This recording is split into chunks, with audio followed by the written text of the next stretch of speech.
Relais Ambrocal, équipe Koh Lanta, première.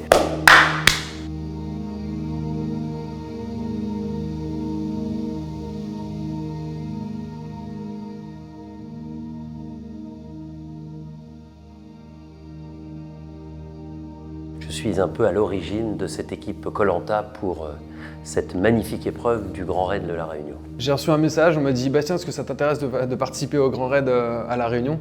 Donc j'en ai toujours entendu parler déjà depuis longtemps et j'ai simplement dit oui. J'ai eu un coup de fil de Denis un matin qui me dit est-ce que ça te dirait d'aller faire le Grand Raid? J'ai réfléchi 2 minutes et je lui ai dit pas de problème. Et je pense qu'au fond de nous, on ne l'a pas encore ressenti inconsciemment, mais il y a quelque chose qui s'est créé, une sorte de ferveur, et on veut tous aller au bout et puis ça va nous faire vibrer. Le Grand Raid, c'est la magie de la course en pleine nature. C'est extrême. L'inconnu. Rude.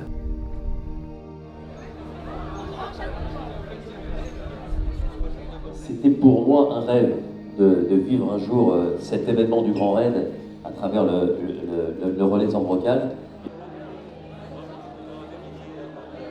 Alors comme je suis le plus vieux de la bande, que je pourrais presque être le papa de tous les autres, ils ont eu l'amabilité de me laisser choisir mon relais. Donc j'ai choisi le premier relais parce que on part du bord de mer, on monte à plus de 2500 mètres d'altitude avec des très très gros dénivelés, mais avec finalement que 700 mètres de dénivelé négatif, c'est-à-dire de descente. L'objectif numéro 1, c'est que chaque relayeur puisse tenir son rang.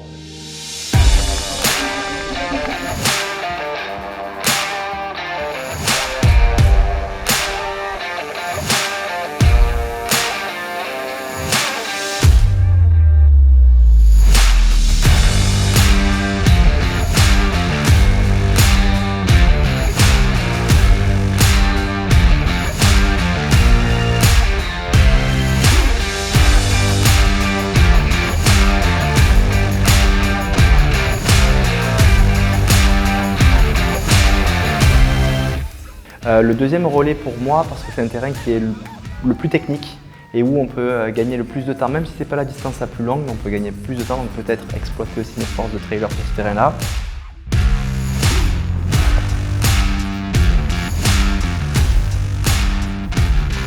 Je suis super prêt. Le seul doute que je peux avoir, c'est que j'ai pas envie de me perdre, quoi. J'ai entendu à la radio, il y avait quelques groupes qui s'étaient perdus là, c'est juste ma petite inquiétude. Rends mon relais. On est assez, je vais me coucher. Ouais, nickel, un petit carnage sur la réunion. Bon courage pour m'installer, pour t'amuser. Allez. Donc 8 heures d'effort, aussi douloureux que délicieux. Après je passais dans ma fat donc j'ai eu de la chance.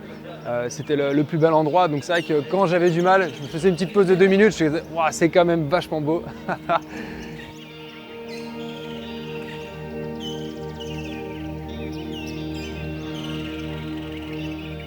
Le dernier relais, d'après ce que j'ai compris, c'est vraiment celui qui va fusiller les quads. Donc je m'attends vraiment à souffrir et à être vraiment dans des grosses descentes très techniques. Faute de néophyte du trail, j'aurais dû regarder le profil.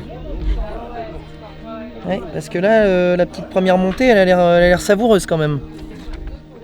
Bon, après, ça redescend. J'espère pouvoir me refaire un peu la caisse dans la descente.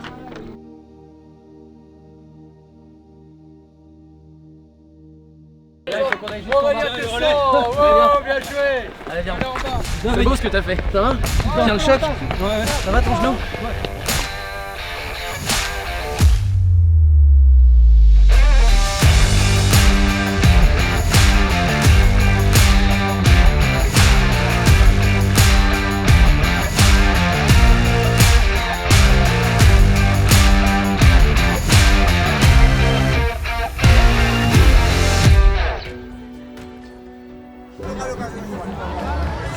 Allez, on peut les applaudir. Le moment où je passe la ligne d'arrivée, c'est un énorme soulagement parce que je me dis, j'ai pas fait planter l'équipe au complet.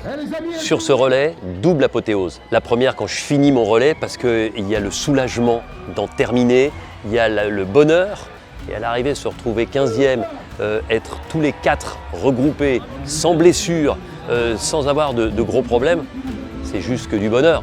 Le fait d'avoir couru tous ensemble, c'est galvanisant, c'est-à-dire que pendant la course, quand tu sais que tu as un peu de mal, tu forces un peu plus pour respecter les chronos que les deux d'avant, donc Denis et Mathieu ont fait.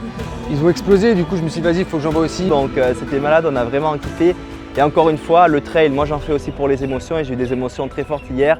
J'ai tiré ma petite larme sous mon arche et c'est ce que je suis venu chercher. Que demander de plus? On en rêvait et on l'a fait.